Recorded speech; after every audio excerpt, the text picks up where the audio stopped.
Bruce, you must have something really good too. Of course I do. It's Bruce Danielson, and I guess I'm here to entertain you too. Well, good afternoon, everyone. Welcome to the September regular Park Board meeting. Rita, would you please do a roll call to determine that we have a quorum here, please? Jim Stavanger. Here. Ann Noctigal. Here. Mike Begeman. Rick Conlon. Here. Rick Weber. Here. Brooke Wagner. Here. Teresa Cowles. Here. Thank you. Before we get started, if those of you that are guests here, if you haven't signed our sign-in sheet over there, please make sure that you do that. That way we can make sure that we've got it properly recorded in the minutes of who's attending. Thank you. All right, first up on the agenda is the approval of the minutes from the August 18th meeting. Those are in your packet. I entertain a motion to approve in a second. Move to approve, Noctigal. Second. Rita? Stavanger. Yes? Noctigal. Yes. Conlon. Yes. Weber. Yes. Wagner. Yes. Cowles. Yes. Thank you. Next up is public comment. This is an opportunity for those of you that are here from the public would have an opportunity to provide some comments or feedback on any topic that you'd like. If your topic is already on the agenda, we'd ask that you would reserve your comments until that time. Any comments from anyone in the public today? All right. I'm not aware of any unfinished business, so we'll jump into new business. We will tackle this in order except for item C. We've got a group of folks coming from the Sertoma Club that are on their way here. We'll handle them at the end. So we'll start out with the Great Bear Audit and the annual report. Kelby. Yes, thank you. As part of the management agreement we have with Great Bear Management, Inc., they are to provide the board with an annual audit and annual report. Both of those have been completed, and I'll turn it over to Dan Greider for the annual report. I'm Kathy Hart, and I'm the auditor, and I'll go first, and then I'll let them talk. If anybody needs a financial statement, I'll just put them over here, but if you don't, I'll just grab those on my way out. I'm a partner with Thurman Comas Willing Company. Myself and another colleague performed the annual audit of Great Bear as of April 30th, 2021. We'll just hit the high points we'll start with the review. We'll hit the high of the audit report, and we'll just hit the high points. So the financial statements cover April 30th, 2021 and April 30th, 2020 year ends. Talks about the management's responsibilities, talks about our responsibilities as auditors, and the most important part is the opinion. In our opinion, the financial statements present fairly the financial position of Great Bear Management as of April 30th, 2021 and 2020. We'll get into the statement of financial position, total, which is the balance sheet. Total assets, they're about middle of the page, increased from 2020 to 2021 by $359,481. You can see above there, cash had to increase. They had a good operating season. They also got a COVID grant, and also, they purchased some equipment, and they started with park improvements in progress with site prep for the new lift. So overall, total net assets saw that increase. Total current liabilities, those stayed relatively comparable to the prior year, and overall total net assets increased by $362,419, and those are with donor restriction due to Great Bear Management's relationship with City of Sioux Falls, and these being City of Sioux Falls assets at the end of the day. So with donor restrictions. At the statement of activities, the income statement, you'll see that total revenue and support saw a good increase over the prior year, $156,935. was an increase in revenue. And then total expenses saw a little bit of an increase of $31,247. So if you take the total operating revenue minus the total operating expenses, you'd get net income of $271,000. And then if you would add in the small business grant, you would see the total net income of $362,418. So overall, they had a really good year. The statement of functional expenses, this just breaks down the expenses that were on the income statement in a little bit more detail. So as I said, there was about a $31,000 increase, and that was mostly seen in the area of advertising and insurance. The statement of cash flows kind of talks about where the cash came from. It's really good to see the cash come from operations and not like third-party financing or something like that, and that is where the cash came from. So net cash provided by operating activities was $366,220, and then they did purchase some equipment of $25,655, which is normal of every year. Some equipment needs to be purchased, and then they started on the site work for the lift, $112,463. So overall, net cash increased by $228,102. The notes, this is just more details behind the number. So it kind of talks about the definition of net assets and what with donor restriction would mean. Use of estimates, all financial statements usually have estimates, like depreciation would be an estimate, use of the building would be an estimate, but we feel that the estimates are reasonable and comparable to industry standards. Property and equipment, they have a capitalization policy of $2,500. Depreciation expense for the year was $27,786. It talks about how revenue is recognized. It's pretty simple. Revenue procedures for an organization like this. Income taxes, they're a 501c4. There is a little bit of concentration with credit risk when the bank account gets over those FDIC limits. It's just something that we have to make people aware of. There is some new accounting standards coming down the pipeline with leases, but we'll see in the next page that Great Bear doesn't have a lot of leases. We evaluated the financial statement items through August 4th, 2021. It talks about net assets designated and restricted, so this kind of gets into the details behind the agreement with the City of Sioux Falls and Great Bear Management, Inc.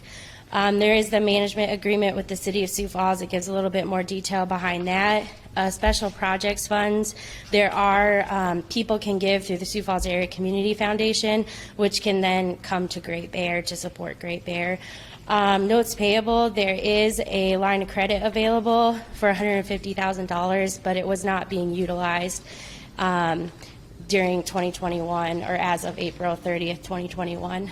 The operating lease, like I talked about, they just have a little lease for lockers that they have downstairs for people to use. Liquidity and availability of financial assets. This talks about what is available for the organization for the coming year. Can they survive? And they have really good financial assets available to them. Litigation with what goes on here, skiing and such, there can be in the normal course of activities, there can be accidents that happen.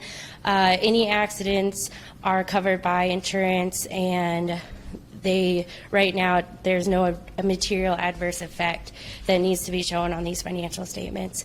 They did get that South Dakota Small Business and Healthcare Grant, $90,785, and no repayment is required. And then with every financial statement that we're doing this year, with COVID-19, there's risks and uncertainties. Great Bear Management, Inc. also got 2 normal letters from us. The one, we give them a control letter to let them know that we don't audit internal controls, but we look at those when we do our financial audit.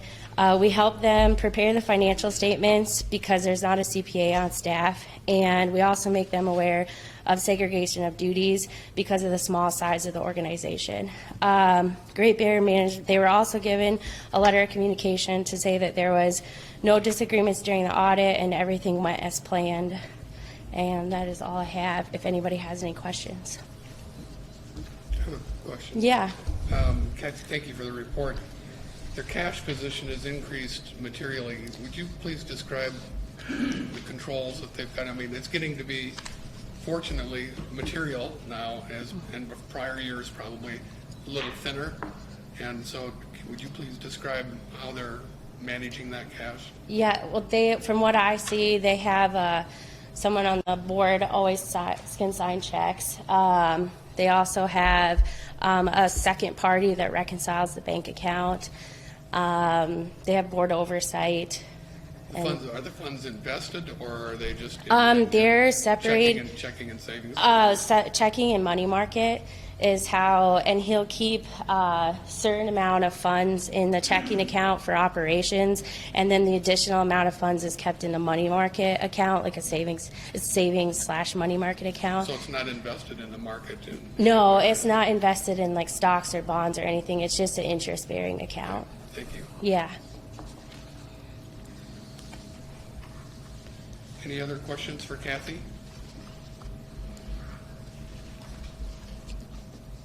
Thank you. All right, thank you.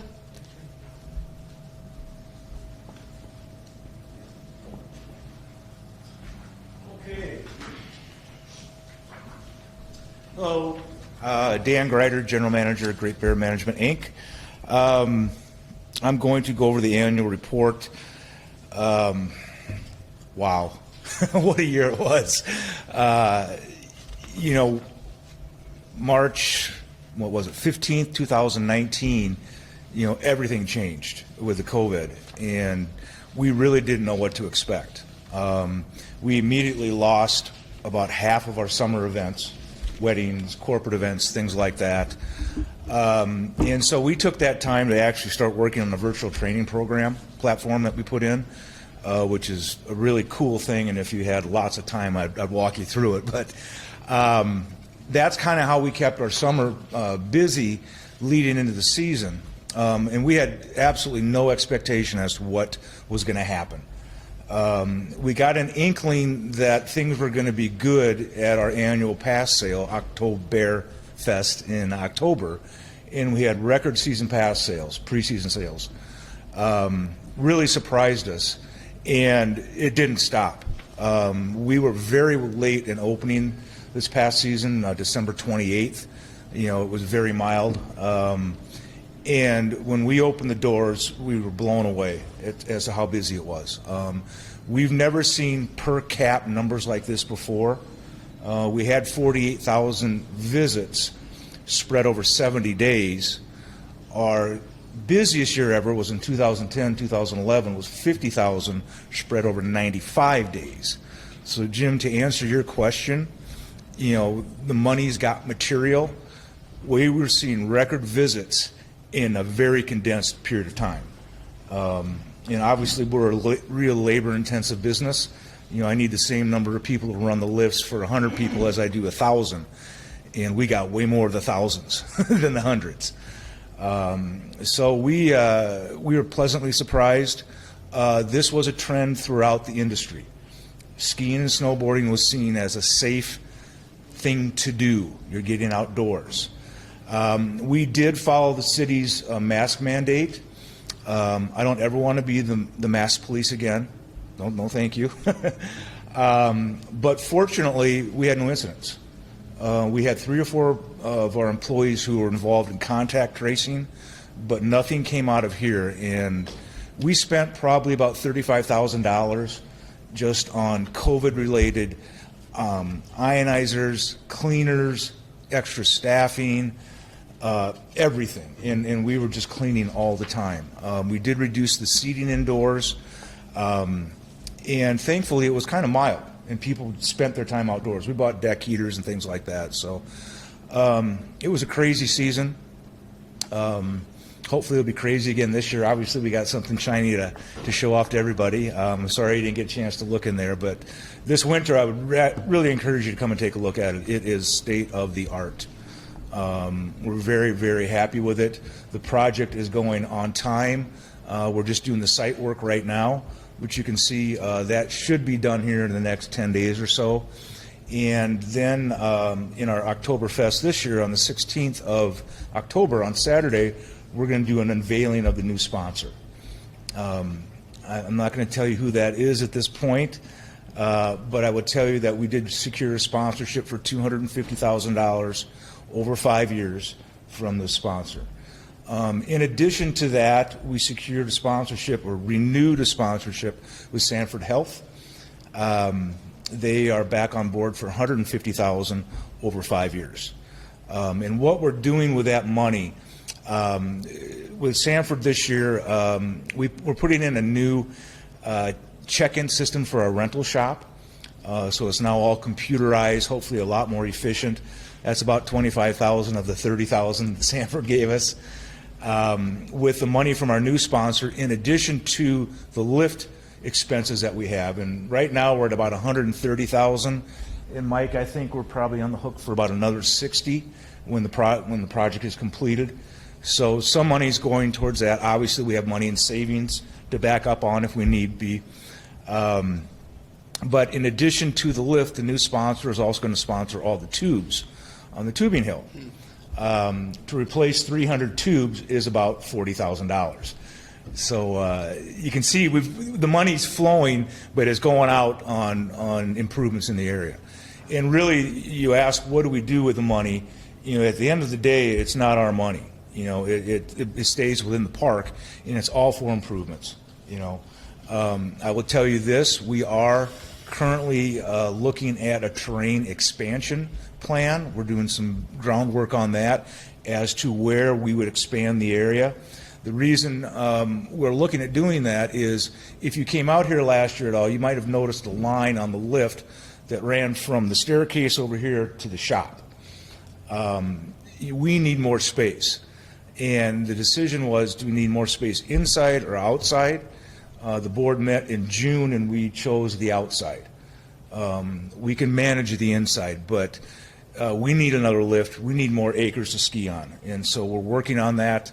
When we get a plan put together, we'll then present, approach the park board in the city and see what the interest is to help with that. But all in all, it was a fantastic year. We're hoping this year will be fantastic. I'm just really proud of our management team and what they did. We had to do a lot of stuff on the fly, and our management team, we problem solved. And I was very proud of that. And in fact, all of our staff just did a fantastic job. Just great to be at the Bear, Does anybody have any questions on the financial report or anything like that?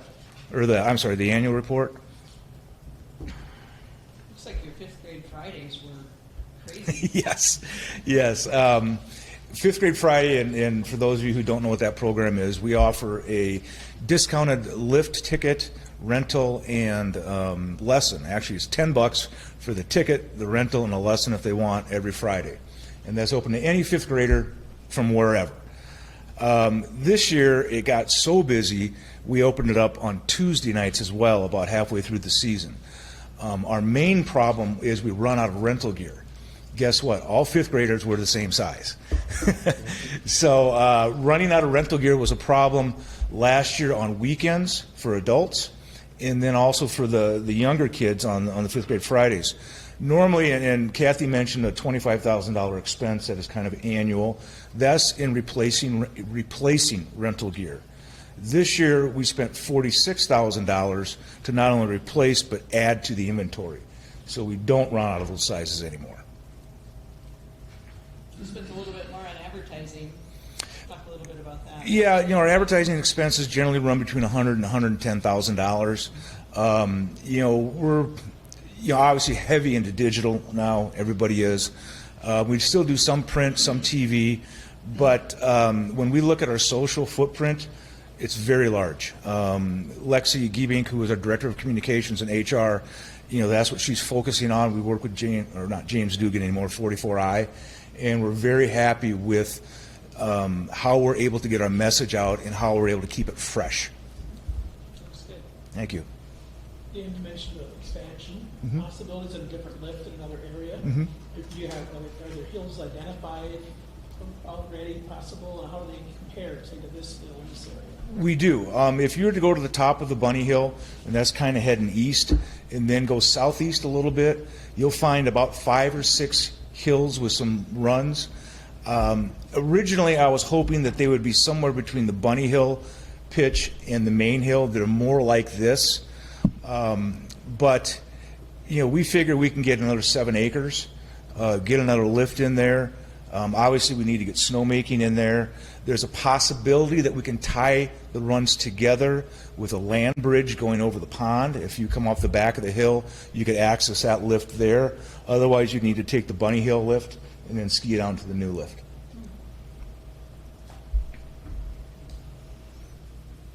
Anything else? Congratulations on an outstanding year. Thanks. Yeah, the team did a great job.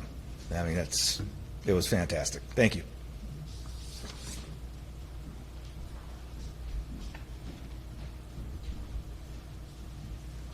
Can we vote on accepting?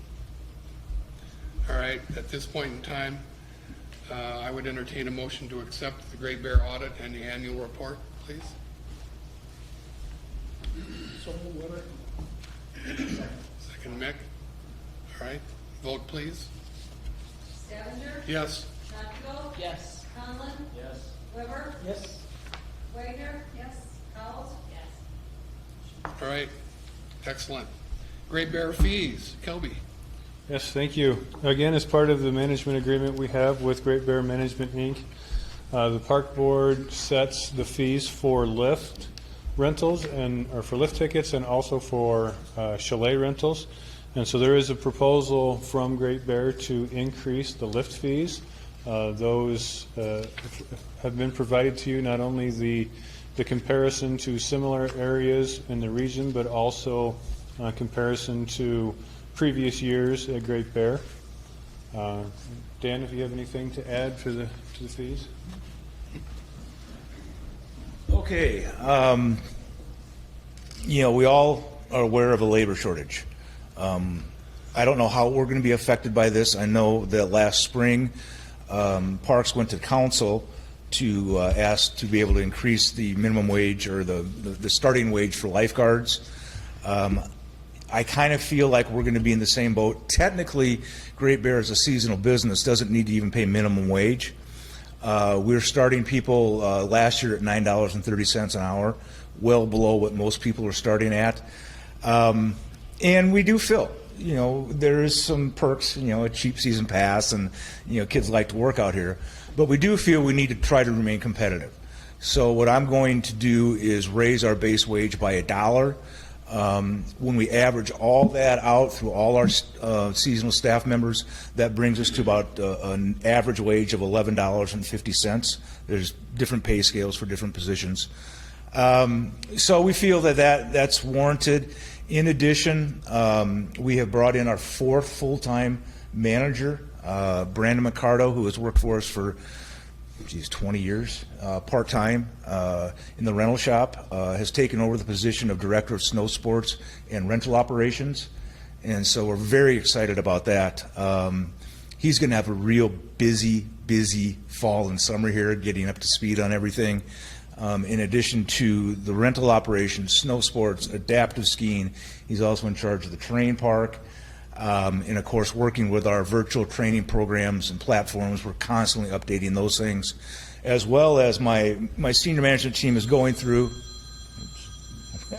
That's me. Sorry. It's in the side. Thanks. Our senior management team is going through a leadership training program, which I find very enlightening and exciting. You know, I've worked here for 30 years, and I never saw it coming. You know, I was selling hot dogs to start with. Jill has been here for at least 20 years in a full-time position. Let's face it, we're not getting any younger. I have no plans to go anywhere tomorrow, but I do know at some point I'm not going to be here anymore. And I've always thought that if I were to leave and not leave anything behind, all my time here was wasted. And so Lexi Giebink, or Jerstead now, and Brandon have youth on their side, and intelligence, and commitment, and loyalty. And I'm not going to say they're the next management team, but we're starting the process. Succession is a big thing with us, and we want to see the area, last another 40 years. I want to see that chair last another 40 years. So that is part of the rate increase as well. So two things I heard: investing in the leadership team and wage increases. Yes. For specific segment. Correct. Okay. We're still quite a bit lower than regional. Oh, we are. And we always have been. And going back to the founding of this partnership, that was part of the deal. Was we want to make this area and this sport accessible to everyone. Skiing and snowboarding is expensive. Let's face it. That chairlift is going to be $2 million when it's all said and done. Thankfully the city helps out. If we had to do that all ourselves, now you got a $45 lift ticket. So by the city's investment in this park, we can help make it accessible to everyone. Any other questions? All right. Thanks, everyone. Thanks, Dan. October 16th, put it on your calendars. All right, I'd entertain a motion to approve the Great Bear fees for the next year. Second, knocked it off. All right, Rita, roll call, please. Challenger? Yes. Knockigal? Yes. Conlon? Yes. Weber? Yes. Wagner? Yes. Powell? Yes. Good, thank you. Mike? Thank you, Board. This item is an MOU that will outline the terms for a future partnership with the noon Sertoma Club to create an inclusive play environment at Sertoma Park. They have set a 3-year goal to raise approximately $600,000 to $1 million for the project, and it will replace 2 of the oldest structures currently at the park. It will be the noon Sertoma Club's responsibility to do all the fundraising for the project and complete all the work, and will outline the terms for a future gifting agreement, at which time all the improvements will become property of the city of Sioux Falls. Everything will have to be completed in accordance with the City of Sioux Falls engineering design standards, and I think it's a terrific potential improvement for the park system, and it helps us tick off one of the items on the approved master plan, which is great. So with that, I will turn it over to Scott and Brad with the Sertoma Club. They have a short presentation, so if I could get the 4 of you on that wall to twist a little bit. Guys, the computer's up there, so you can use the arrows to go through the presentation, and the mic is yours. Thanks for having us. I'm Scott Newman on behalf of the Sertoma Board of Directors, along with Brad Jans. We come up with this idea of renovating Sertoma Park with a couple different pieces of equipment. We think it's the perfect project for our club at the perfect time for the perfect park. So with the park having our name on it, we feel it's a good fit for us and good fit for the city. So we call it the Sertoma Park Revitalization Plan. We have a 3-year plan to add some all abilities equipment. So this is just kind of an overview with the agenda. You can go to the next one. I assume you're all familiar with the Sertoma Club. We've been around since 1929 in Sioux Falls. This just has our vision, our purpose, and our mission statement on there. We are a community service club. We have about 80 to 90 members, with about 40 members in attendance on a weekly basis. We meet at the 41st Pizza Ranch. Next one. This talks a little bit about some of the things that we do in the city, if you weren't familiar with it. Membership I just talked about, some of the active programs we have. We go into every elementary school in the area, and we do a preliminary hearing test on all the students. We test every 1st, 3rd, and 5th grader, which counts to almost 9,000 kids per year that we test. We do some investment in some sound things. We're put in the looping system in the Washington Pavilion. If you weren't aware of that, we did that a few years back. That was about a $40,000 or $50,000 addition, so that people with hearing aids get quality of sound when they're in the pavilion. We have an Adopt an Agency. We have a Safe Ears program that we work with. We do some different scholarships, like in the elementary or in the junior high schools, and then also in the at Augustana. We do a few other things there. We do a Christmas party for the mentally, physically handicapped kids in the school system every year, where we have a pizza party for them. We are the main sponsor of the Boy Scout Troop 48. We provide a facility for them and any funds that they need. We also are in attendance at any naturalization program at the courthouse for new naturalized people. So this is just a little list. It's pretty hard to read up there, but a little list of things that we've had our hand in over those years. Sertoma Park, of course, on the top, the Boy Scout Troop, the Butterfly House. We're Active Generations. We donate a lot of money to that program when they built their new facility. So it's pretty extensive. The next one is a little bit more about our park project, why we think it's a good fit for our club, and where we want to go with this.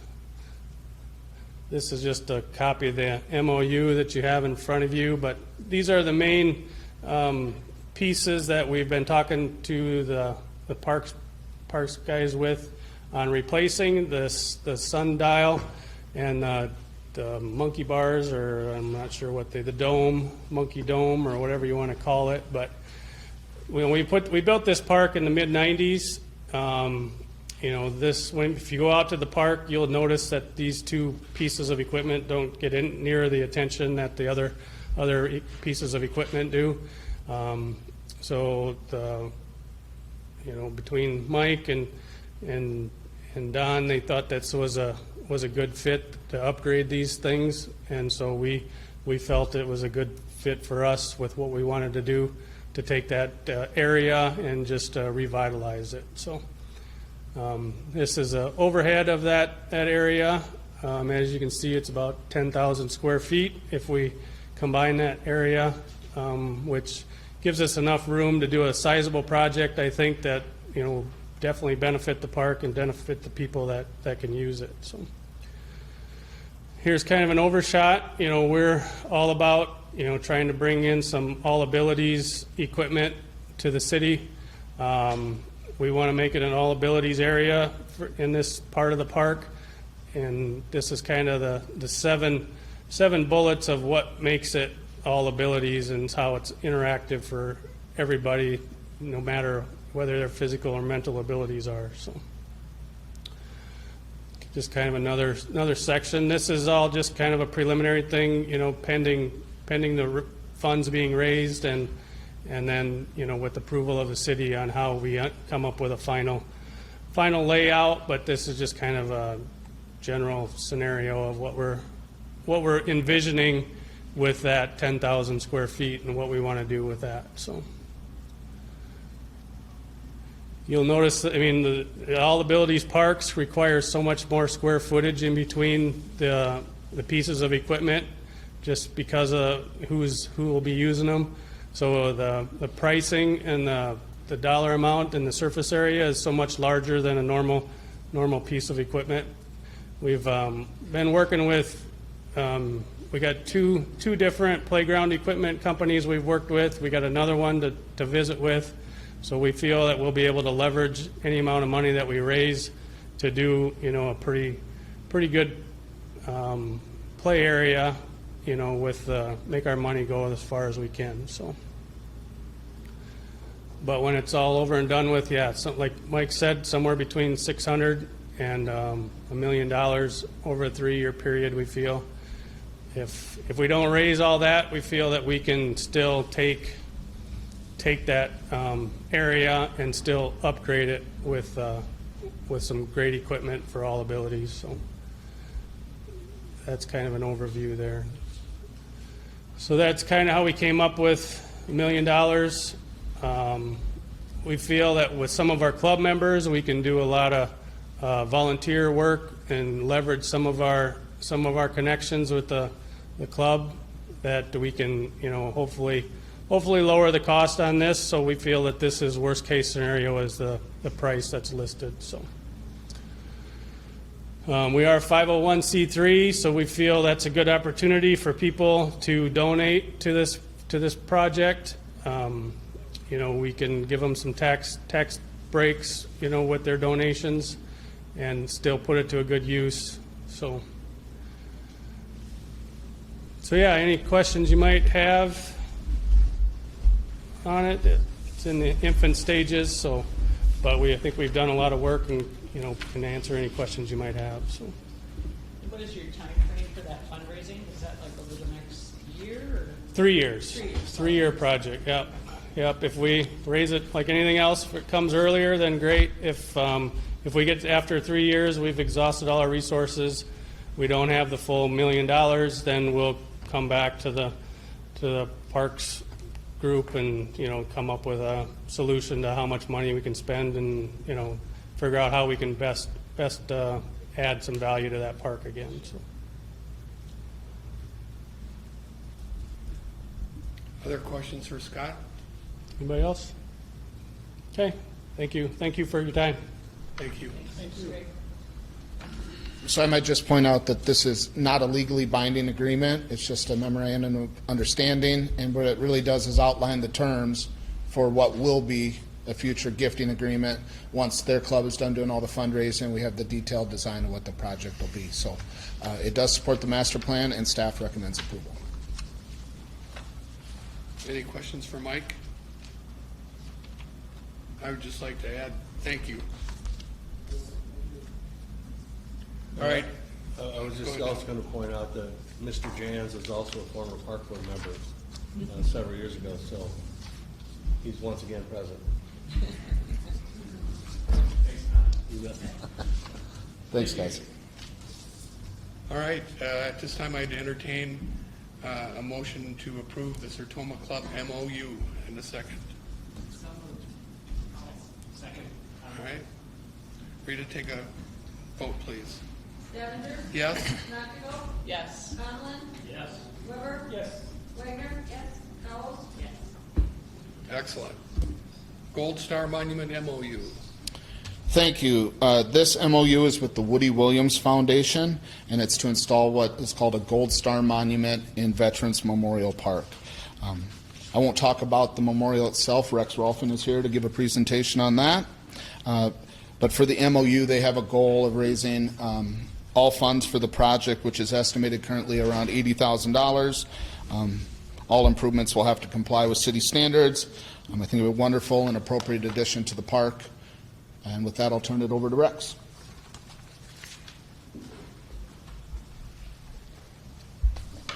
Good afternoon. I got to start out with something a little different because as a former city councilor, we didn't always see the work that you do. And believe me, this board right here is one of the important boards in the city. Many people don't understand that, but it is. It really is one of the important boards. And so I thank you for the work that you're doing.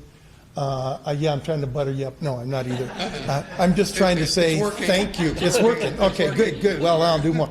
No, thank you for taking the time and effort. I know it's a big commitment. Believe me, we know, they know, and the city of Sioux Falls, many of them don't know, but the people that the council and those people know that this is a big commitment on your part, and we thank you for doing it and doing such a good job, as evidenced by where we are, and they're running at a profit. And the commitment that you guys make for funds and the community or the partnerships we've got, with some funds from the city and them raising some, and et cetera, et cetera. It's what makes Sioux Falls a special place, really special place. So thank you, first of all, thank you. I wanted to start out and thank you for allowing me and us to make this presentation. Today, Don Krantz was supposed to be here.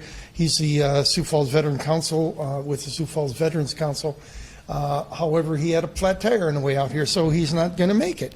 And Dan Wagner is also here with me. He's also a Gold Star father, Gold Star family, part of that situation. We're here to be in support of placing a Gold Star Family Memorial Monument in the Veterans Memorial Park here in Sioux Falls. We first learned about the Gold Star Monument program about 6 months ago when we learned of the Woody Williams Foundation, which promotes the placement of the Gold Star Family monuments throughout the nation. Woody Williams is a Medal of Honor winner who understood the sacrifices that Gold Star families make to the foundation and the safety of our nation.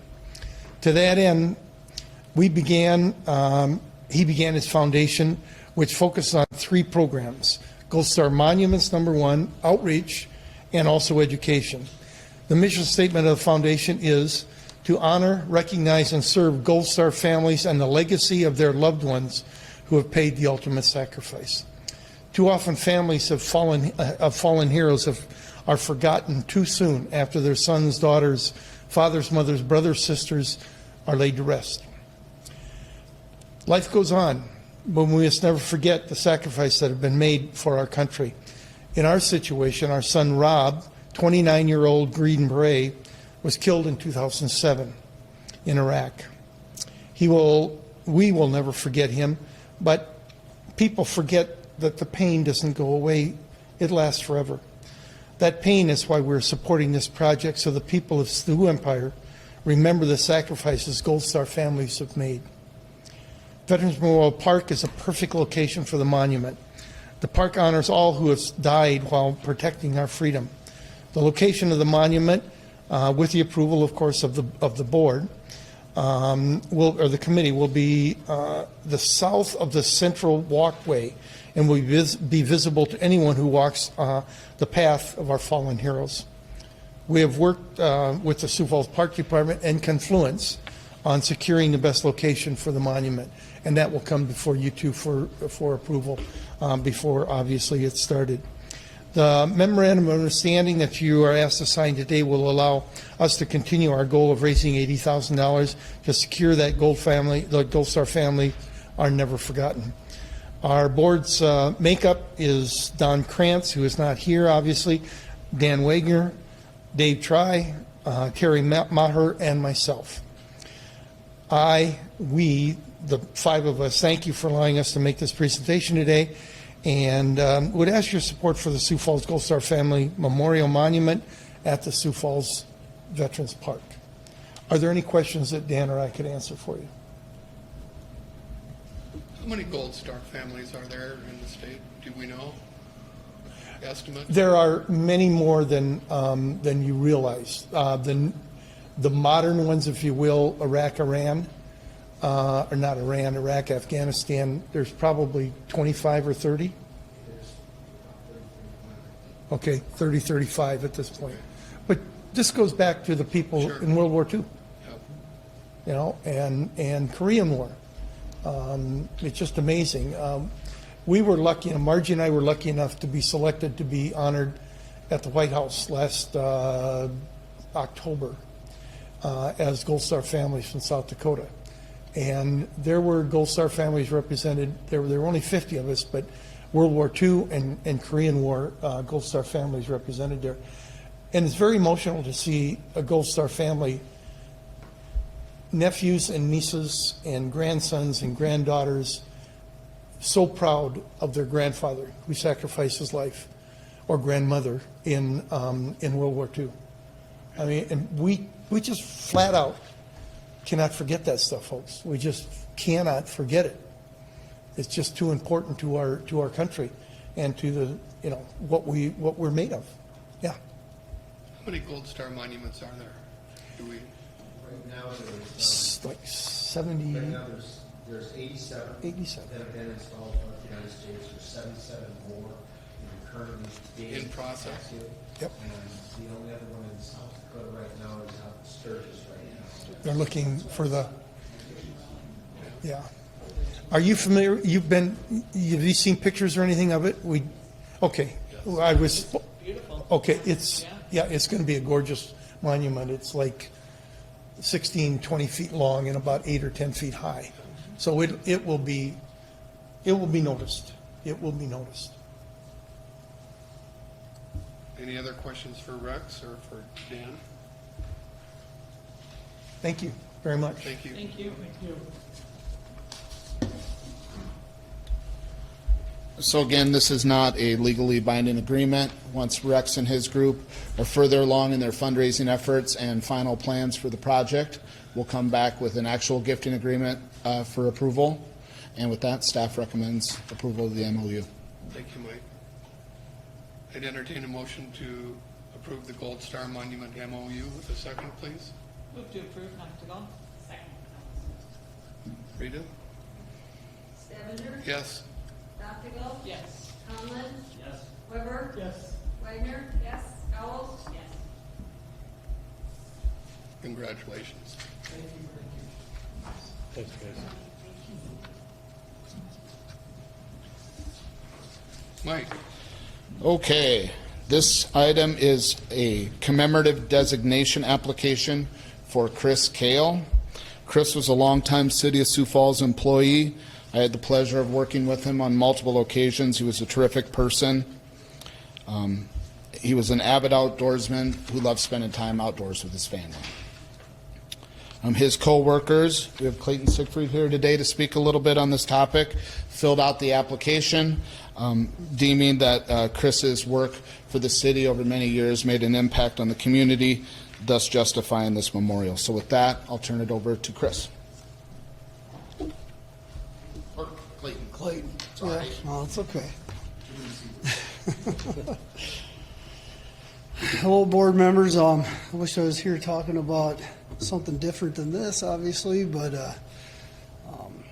just wanted to, I guess, instead of reading, I'm assuming they all got a copy of what I have here, off of what you already have in front of you. I'll just tell you a little story about Chris. Just before this accident happened, he came in the Wednesday before this happened. I remember the day. And he was supposed to have the day off, but he came in anyways because he didn't want to burn his extra vacation time. And I pulled him in, and I was supposed to do his one-on-one with him on that Thursday that he had off. And that was the day he was killed. So he came in on Wednesday, and I had his one-on-one with him, and he didn't want to do it because he was one of those guys, he just didn't like doing one-on-one meetings with anybody. He just didn't like it.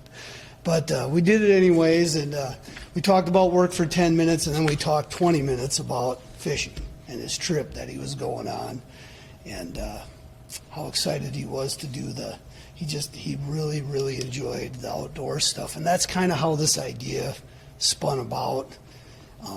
He had been working for several years with the Parks Department as the primary technician for the Parks Division within our IT department. And Don, just so you know, your team has been great working with us through this process. Mike's been awesome. I had no idea where to even begin. You know, I'm like, what? Oh, there's the committee. We have to, you know. But Mike's been wonderful working with my team. I haven't been at all the meetings, but I've been at some of them. But I just know that this is a really good fit for the individual that we're asking to do this for. It is an absolute perfect fit and well-deserved. He worked for us for 23 years. I've been with the city for 21 years. For 11 years, Chris reported directly to me on my team. He's been on the tech team the whole entire time, the 23 years, and it's a really horrible thing to come up here and have to talk to you guys about what happened, but I know his family would appreciate it, and I know my team would be really a big deal for my team. So that's all I got to say. Thanks. Thank you, Clayton. So I know there was a few questions around the city's naming ordinance and how this fits within it. I believe Rita sent that out to the board earlier this week, so I don't know if you've reviewed it or if you have any questions about that. But the motion for you today is a recommendation of approval. This will go to the city council for approval next. And I can tell you, I didn't get to work with Chris as long as Clayton did, but he was a pleasure to deal with. And generally, you're calling IT, you're usually in a frustrated position, and he always made it easy to get through. So he's a terrific guy, and staff recommendation of approval. All right. This time we'd entertain a motion to recommend approval for the city council. And a second. Make that motion. Rick, thank you. I'll second. Nick, thank you. Rita? Stavenger, Yes. Noctigal, Yes. Conlon, Yes. Weber, Yes. Wagner. Yes. Cowles. Yes. Thank you. Thank you. All right, next up, the report of the director. Thanks, Glenn. Thanks, Jim. I just wanted to let you know that essentially all the grading and base course has been placed for the Cherry Creek Trail. Tori's actually meeting with our street department next week to be able to coordinate the paving of that. And so how that works is we buy the asphalt and they provide the equipment and the manpower to actually pave the trails for us, and they've done that for a number of years. The only hiccup in the whole project really is the bridge and the decking material that goes on the bridge. And so the whole supply chain issue that everyone is having is affecting this project as well. So we're going to pave it out, we're going to backfill it, seed it, get everything ready essentially with the exception of actually setting the bridges. And so it'll probably be November before the bridges actually get set, but everything else will get paved and you just won't be able to cross Skunk Creek in the designated locations. But otherwise, the project has gone very well, and SoCup's done a great job of moving that project forward. Just wanted to also share that over the course of the comp plan work, one of the recommendations and strategies that came out of that was working on developing a park foundation. And just for the benefit of the board that's tracking, we're working closely with Andy Patterson, who's the CEO of the foundation, to put an agreement together that would articulate how that would work between the city and the community foundation. And then Andy is also working with Jennifer Kirby, who's heading up the actual Park Foundation Advisory Board, as they're calling themselves, to also so that they have a working relationship and an agreement. And then Karen's helping us vet through all the legal jargon that we need to have in it to make sure that there's good alignment between the city, the community foundation, and the park foundation. So more to come on that, but work is getting really close to having that ready to go.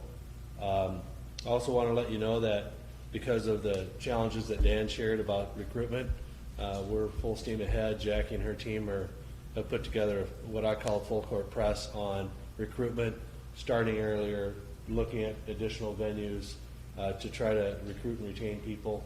Obviously, we're going to be in a better position this year with lifeguards than we were last year because we didn't have the pool coming back from the previous year, and this year, this next year, we'll be able to do it. But just knowing that the challenges that everybody's having with recruitment, we're just starting early, and we're going to do our best to make sure that we don't have to tell a story about a pool not being open or another facility not being open. So just know that we're doing all we can in that area.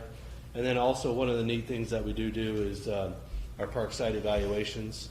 About every 5 years, we go around and essentially walk each park across the city. We used to do it all in 1 year. We no longer can do that in 1 year.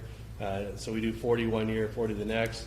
Mike's kind of led that charge of tracking all the comments. All right, we have the police department there, engineering, risk management, a variety of different disciplines across the city that go in there and do their own sense of evaluation for what could we do to improve these parks and make them better. And so getting close to having all those done this summer. It's been great to get out in those parks because you don't intentionally actually get to those all the time. And so just want to let you know that was going on. And then the Falls Park Design Competition, the proposals are in. We're in the process of reviewing them. We have a meeting tomorrow to kind of check in on those and just have some dialogue between the review committee that Ann is sitting on. And then also on October 1st, is that right, Mike? 30th and the 1st. 30th and the 1st, we'll actually review, score those proposals, and select a winner. Well, we interview them, right? Yeah, they'll have an opportunity to interview them too. So they'll be present. so that if the committee has questions, be able to, what'd you mean by this, or how would you go about, whatever's in their proposal, be able to ask them questions. So it's gone really well. Got some great proposals, some really good ideas that maybe you wouldn't have thought of, and so that's the whole goal of it, to get some really big ideas. And Mike's done a great job of facilitating that, working with finance and our purchasing office, and so we're really looking forward to that tomorrow, and then obviously bringing those teams in on the 30th, the 31st, or 1st? 30th and the 1st. Yeah, so anyway, more to come on that, and that's what I've got for a report. What's going on with Jacobson Plaza? What's kind of the timeline? Can you do an update, Mike?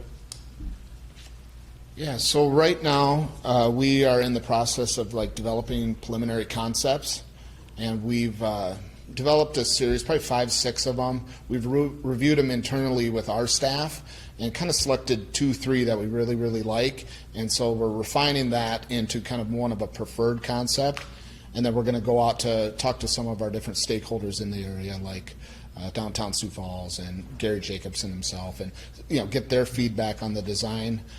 Probably wrap that up here in the next month or so, and then move into detailed design, where we'll start actually detailing how it'll be constructed and working with the DA&R on how that can be permitted. So that's where we're at. Still on track to bid this winter and construct next summer.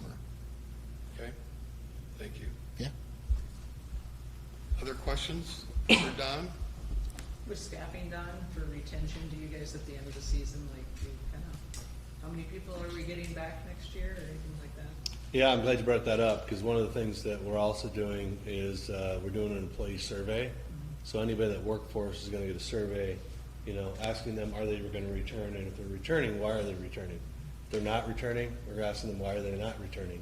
And what was good about what we did, and, just a variety of different questions. Not overly long, just a Survey Monkey tool that we can get out to those teams so that we can understand what motivates them to work for us and stay with us. So, and then the other thing, I as part of that, we're also doing a customer service survey for all of our pool patrons to ask them about, was the facility clean? How did you like the concessions? Were you treated with good customer service? All those things. Just trying to get some feedback that way as well. Not necessarily around employee engagement and retention, but want to kind of know what our users think of us, because as you know, we have major pool projects on the horizon, and so the more we can learn from what they like about their current experiences will help us inform future design considerations. So, good. Any other questions? I think a lot of lifeguard training happens at the Midswell Aquatic Center, whether or not the city's putting on the training or other facilities are doing it. I think MD has their training or has worked through that tool before. I think that's an awesome opportunity to approach those kids. I'm not sure that they're addressed, but if the city had a representative that can meet with those kids as they finish their training, I don't think that always happens, especially when it's like MD coming in and yeah. It's just a fee that they think to do it. They don't necessarily go to MD work, but Right. Yeah, that's a good point. more opportunities so that those kids don't have jobs yet because they're not lifeguards. Okay, thank you. Item number 7, any items I added after the agenda? I'm not aware of any. Item 8, reading of communications to the board. I thought we got an item. And it got pulled. Oh, it got pulled. It got pulled, yep. Any communications to board I'm not aware of? Any open board discussion? If not, I'd entertain a motion to adjourn. So moved. Thank you, Ann. Second. Thank you. Meeting adjourned. Thank you, Park Board. Another good meeting. Yeah, thank you.